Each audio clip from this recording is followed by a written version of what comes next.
Occasion ఏదైనా location ఎక్కడైనా తెలుగువారి వేడుక అంటే ఆలివ్ మిఠాయి ఉండాల్సిందే. మిఠాయి అంటే ఆలివ్. ఒరిస్సాలోని పూరి జగన్నాథ స్వామి ఆలయంలో ఓ అద్భుతం జరిగింది. దాదాపు ఏడాది పాటు కోమా లాంటి స్టేజ్లో ఉండి అనారోగ్యం పాలైపోయి డాక్టర్స్ చేతులెత్తేసినటువంటి ఒక 8 ఏళ్ల చిన్నారిని అతని తండ్రి తీసుకొనొచ్చి ఆలయంలో పడుకోబెట్టాడు. నాకు స్వామి మీ మీదే నమ్మకం ఉంది, నా కొడుక్కి ఏమీ కాలేదు, దయచేసి నా బిడ్డని కాపాడండి అంటూ ఆయన అక్కడ ప్రార్థించటం, ఆ తర్వాత కొన్ని నిమిషాల వ్యవధిలోనే ఆ పిల్లోడు లేచి నార్మల్గా ఉండటం, ఇదంతా కూడా అసలు నమ్మలేని నిజం, కానీ జరిగింది. ప్రస్తుతం ఇదే విషయం మీద మనతో మాట్లాడడానికి కృష్ణమాచార్యులు గారు లైవ్ కాల్లో అందుబాటులో ఉన్నారు. వారితో మాట్లాడదాం. సార్ నమస్తే అండి.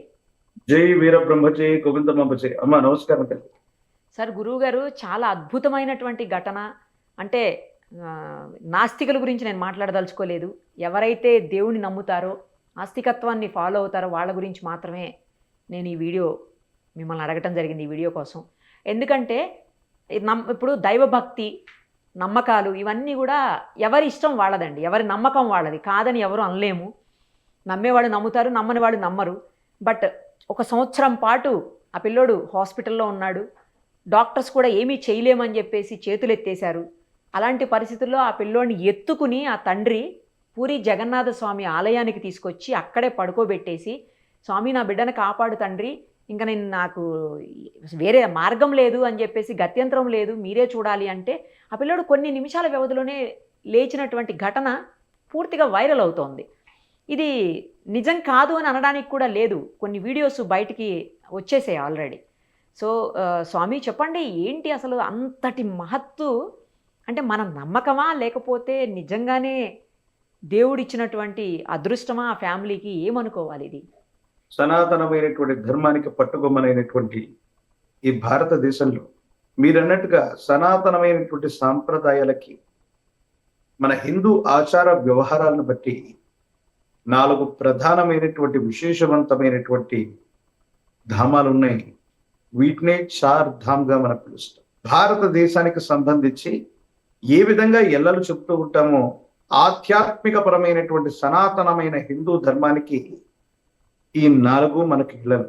అందుకే ఉత్తరాన బదరి, దక్షిణాన రామేశ్వరం, తూర్పున పూరి మరియు పశ్చిమాన ద్వారక. ఈ 4 ప్రధానమైనటువంటి ధామాలని మనం ఆధ్యాత్మిక పరమైనటువంటి ఎల్లలుగా 4 ధామ్గా మనం చెప్తాం. మీరు చెప్పినటువంటి సంఘటన ఈ విశేషవంతమైనటువంటి పూరి జగన్నాథుడి యొక్క ఆలయ ప్రాంగణం దగ్గర జరిగింది. పూరి జగన్నాథుడి యొక్క వైశిష్ట్యాన్ని, ఆలయానికి సంబంధించినటువంటి మహత్తుని మనం తెలుసుకోవాలి. ఎందుకంటే వసుదేవ సుతం దేవం కంస చానూరమర్థనం దేవకీ పరమానందం కృష్ణం వందే జగద్గురుం. ఈ జగత్తుకు మొట్టమొదటి జగద్గురువైనటువంటి కృష్ణ పరబ్రహ్మ బలరాముడు సుభద్రతో కూడా కొలువై ఉన్నటువంటి ఒక అద్భుతమైనటువంటి ఆలయ ప్రాంగణం. అలాగే ఓ మాట ఉంది భగవద్గీతలో, మనం అందరం కూడా చదువుకుంటాం. ప్రత్యేకించి కృష్ణ పరబ్రహ్మ గురించి ఒక మాట ఉంది. మూకం కరోతి వాచాలం పంగుం లంఘయతే గిరిం యక్రూపాతమహం వందే పరమానంద మాధవం. ఏ పరంధాముడి యొక్క మహత్తు చేత మూగవాడు కూడా వక్తయ్యి భాషిస్తాడు, కుంటివాడు కూడా కొండలెక్కగలుగుతాడు అని కృష్ణ పరబ్రహ్మకి పేరు. మనం అనుకుంటున్నటువంటి పూరి జగన్నాథుడి యొక్క ఆలయానికి మిగతా ఆలయ ప్రాంగణాలకి ఆ విశేషవంతమైనటువంటి వ్యత్యాసం, తేడా ఉంది. 8 నుండి 12 సంవత్సరాలకు ఒక్కసారి పూరి జగన్నాథుడి యొక్క ఆలయంలో దారు శిల్పాలు, మనకి దారు అంటే చెక్కతో తయారు చేయబడ్డటువంటి శిల్పాలు మాత్రమే మనకు దర్శనమిస్తూ ఉంటాయి. 8 నుండి 12 సంవత్సరాలకు ఒక్కసారి మళ్ళీ వాటిని నవకళేభర ఉత్సవంలో మారుస్తూ ఉంటారు.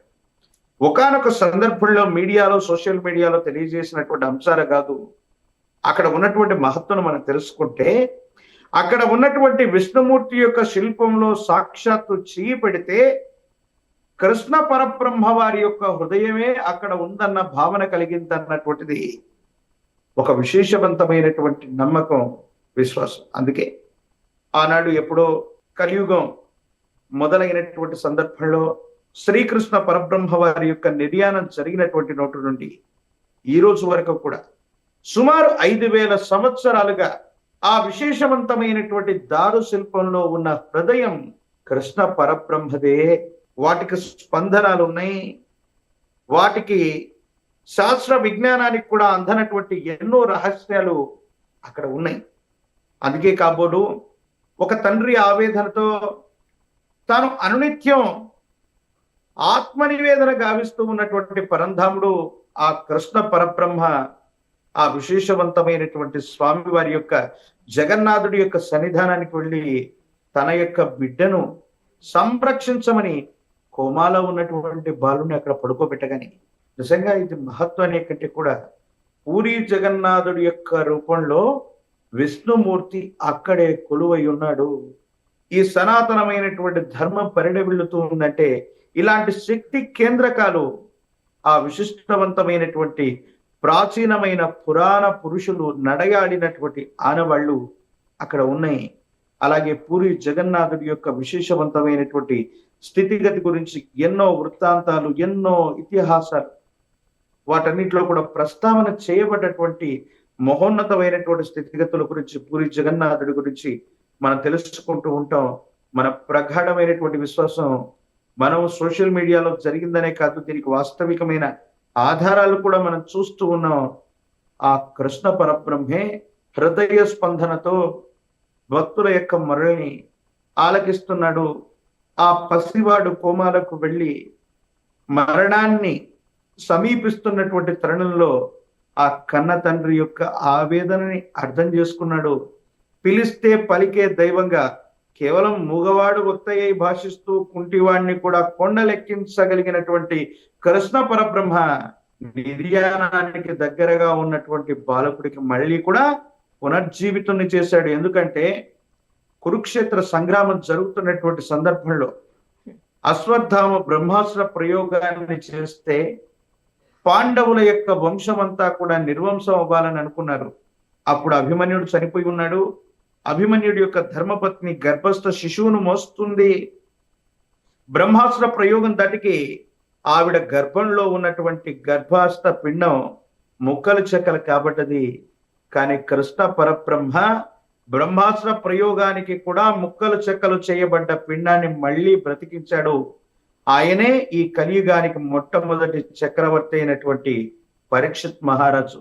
కాబట్టి పురాణాలు, ఇతిహాసాల్లోనే కృష్ణ పరబ్రహ్మ గతించి పోయిన వాళ్ళని, గతిస్తున్నటువంటి సందర్భంలో ఉన్నటువంటి వాళ్ళని, మరణించినటువంటి దాఖలాలు ఉన్నటువంటి వాళ్ళని మళ్ళీ పునర్జీవితుల్ని చేశాడని పురాణాలు, ఇతిహాసాల్లో ఎలా చదువుకున్నామో ఆ కృష్ణ పరబ్రహ్మ వారి యొక్క హృదయం పూరి జగన్నాథుడి యొక్క విశేషవంతమైనటువంటి మూలమైన దారు శిల్పంలో అలాగే ఉంది. ఆయన మన మొరల్ని ఆలకించటమే కాదు, ఆ మహత్తు చేత ఈ పిల్లవాడు నిద్రలో నుండి ఎలాగైతే మేల్కొన్నాడో ఆ విధంగా కోమా నుండి మేల్కొన్నాడు. సనాతనమైనటువంటి ధర్మం ఎంత గొప్పది, మన దేవతల యొక్క విశేషవంతమైనటువంటి శక్తి ఇలాంటివి పరమ మహోన్నతమైనటువంటి శక్తి కేంద్రకంగా మన పూరి జగన్నాథుడి యొక్క ఆలయం ఉంది అనటంలో ఎటువంటి సందేహం కూడా లేదు. కానీ ఆ తండ్రి కూడా అలా నమ్మి, అంత బలంగా నమ్మాడు కాబట్టి అక్కడికి తీసుకొచ్చినట్టుంది స్వామి. చూస్తుంటే అది ఎత్తుకొని తీసుకొస్తున్నాడు, విజువల్స్లో కనిపిస్తుంది. కానీ ఆ అబ్బాయి లేచింది కూడా ఒక్కసారి ఏదైనా విజువల్ ఉంటే బాగుండేది, అది రాలేదు. ఎందుకో ఇంతవరకే వచ్చినాయి వీడియోస్ వైరల్ అవుతున్నాయి. కానీ న్యూస్ అయితే స్ప్రెడ్ అయింది, ఆ పిల్లోడు బ్రతికి లేచి తిరుగుతున్నాడని అయితే. మహిమాన్వితమైనటువంటి నమ్మకం, విశ్వాసాలు మన సంప్రదాయంలో ఒక భాగం.